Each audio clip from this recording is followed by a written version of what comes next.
Sauk Centre, Minnesota, home of literary giant Sinclair Lewis, is also home to Jitters Java Cafe, where, on a good day, if you're lucky and you look in the right window, you just might see the poet David Bengtson.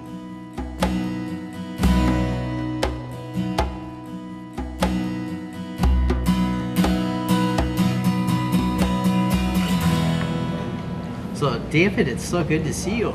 Great to see you too. And delighted to meet with you here today in this great coffee shop. What a wonderful setting to meet a poet in, you know. Now, you have had numerous artistic endeavors and involvements. You are a former English teacher at Long Prairie High School. Long Prairie Grey Eagle High School. And yeah. You and I have both served on the board of directors for Compass. Mm-hmm. And I know that you've had many things published and recognized.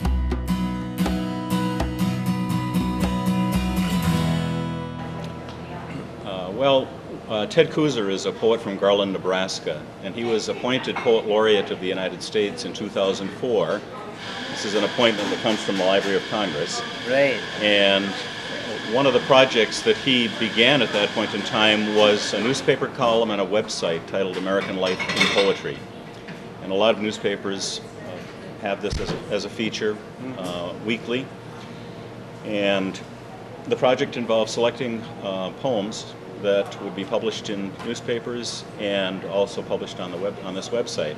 And this project continues, even though Ted Kooser's term ended in 2006.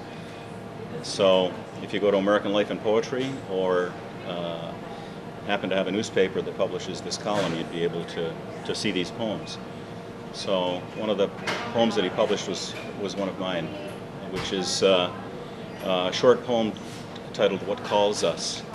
And I wrote this after a very substantial snowstorm that occurred when my wife and I were living out in the country, and you had to really want to get the mail in order to walk through that much snow to get to the mailbox. And I know there are people watching this program that can relate to that. So the poem is What Calls Us. In winter, it is what calls us from seclusion through endless snow to the end of a long driveway where we hope it waits, this letter, this package, this singing of wind around an open door. And when I wrote that poem, I these are the kind of things that I thought I might find in the mailbox, letters, packages, and if nothing were there, at least there'd be the singing of wind. Sure. And when I retired from teaching, I thought I should write a poem that I could give to students and friends at the end of this teaching career, and I couldn't do it. But I went back and looked at this poem, which I had written years earlier, and thought, well, this is a good poem for a guy who's retiring, because that long walk to the mailbox is now ending, and who knows what's in that mailbox at the end of a teaching career, It could be some writing, which is the letter. It could be, some kind of a surprise package, or it could be some singing, which I've been able to do a lot of since I retired.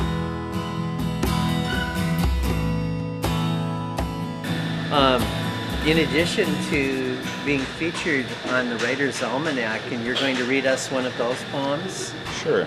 That one is titled Aurora? This one is titled Aurora, yes. Today in the paper, he reads about a woman named Aurora who had told her husband, Raymond, that she wanted to be buried with her beloved car.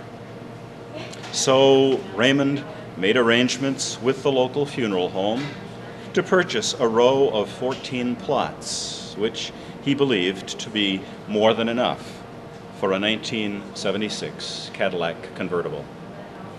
And he told the backhoe operator to dig one long trench, the length of those 14 plots and plenty wide, a trench with a dirt ramp at the end. For Raymond himself would take the red Cadillac, white top down, for its last ride from the church to the cemetery, where the pallbearers would balance the casket across the trunk and back seat. On that morning, as the first light spread its white wings across the horizon, Raymond slipped the key into the ignition, started the engine, pulled on the headlights, and transported his beloved Aurora on the back of her favorite car, its golden lights pushing back the darkness of this long highway. Wow. If I had a glass right now, I'd be going tink, tink, tink, tink, tink. Thanks, Steve.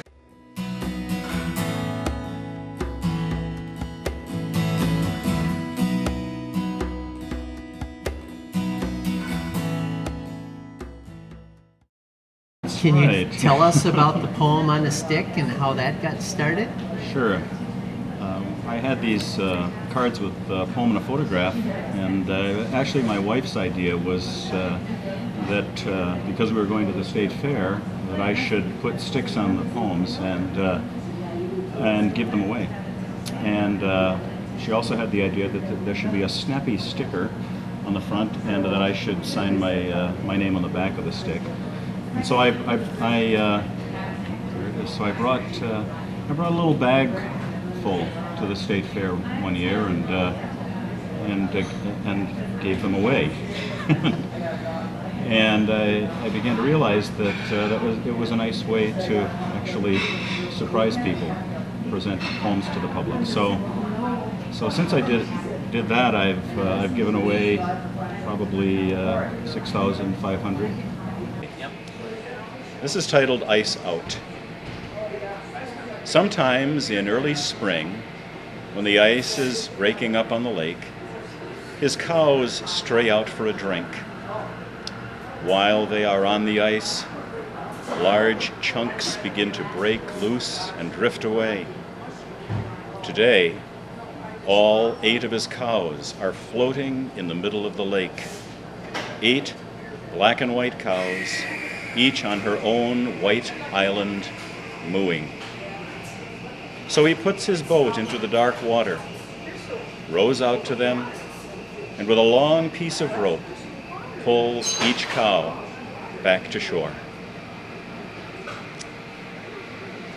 And I'm sure there are people in our viewing audience that can relate to that one. Well, that's actually kind of a true story that I was told by a woman who lived for many years on Coal Lake near Browerville, and she told me that her husband had gone down to the lake because he had seen that the cows had wandered out there, and they only had 8 cows, but all of them were on the lake. And she said that what was he to do, but because the ice was all breaking up, but to put a boat in the water and go out and try to bring them back, which is exactly what he did. So I just wrote down the story that she told me. Oh, that's wonderful. Wonderful.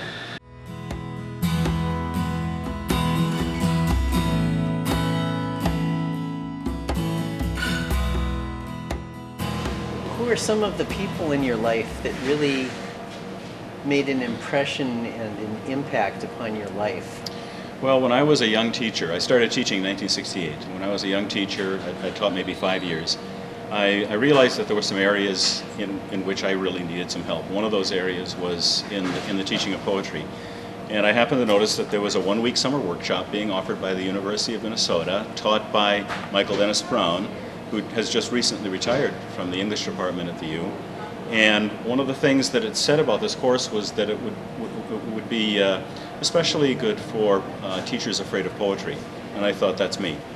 So needless to say, I did not think that I'd be writing poetry in that class. I thought we'd be reading poems and talking about them, but he had us writing right away.